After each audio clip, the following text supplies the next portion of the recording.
这来个4米2的卡友，是我的老客户给我带来的新客户，刚入坑的。装边灯，一边3个，这个白天看不出来哦，晚上能照1.5米宽，比前大灯还亮。然后边灯，还一个前后双录的记录仪，还有一把吹气枪，全部搞定。这来个卡友6.8米的车，我老客户了，要换车了。我这里有个旧空调，什么城的啊？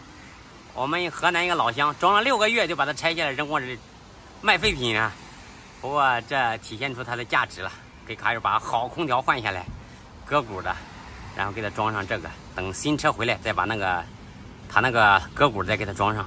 这个空调就暂时先放我这里，等他的新车回来给它安装。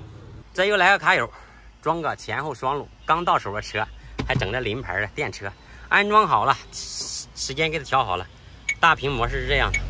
今天整个嘎嘎有劲儿的歌，这个记录仪可以跟这个收音机连着的87.5，这个 FM 我也调到87.5了，怼个歌。手中的沙，不心甘随风飘洒，可是过何时无马，未来还是否有他，再给我一次机会，任狂风暴雨吹打。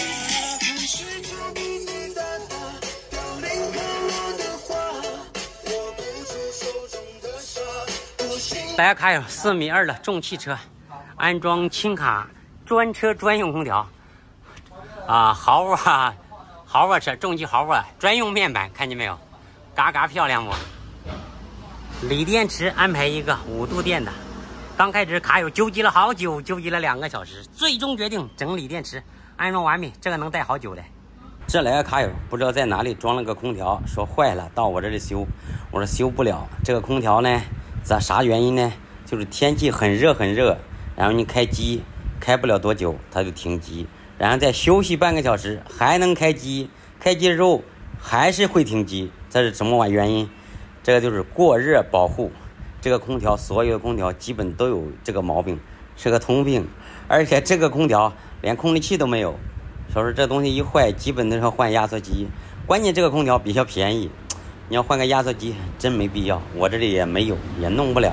我给卡友说，你要么就凑合着用，晚上用还是没问题的，白天用了就是怕热这个空调，让他考虑一下。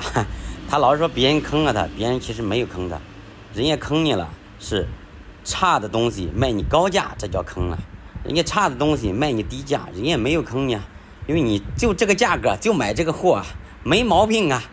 这个卡友考虑吧，看后期怎么整。这个空调不用我说吧，很多卡友有装过的，谁有遇到过这样的？谁装过的举手。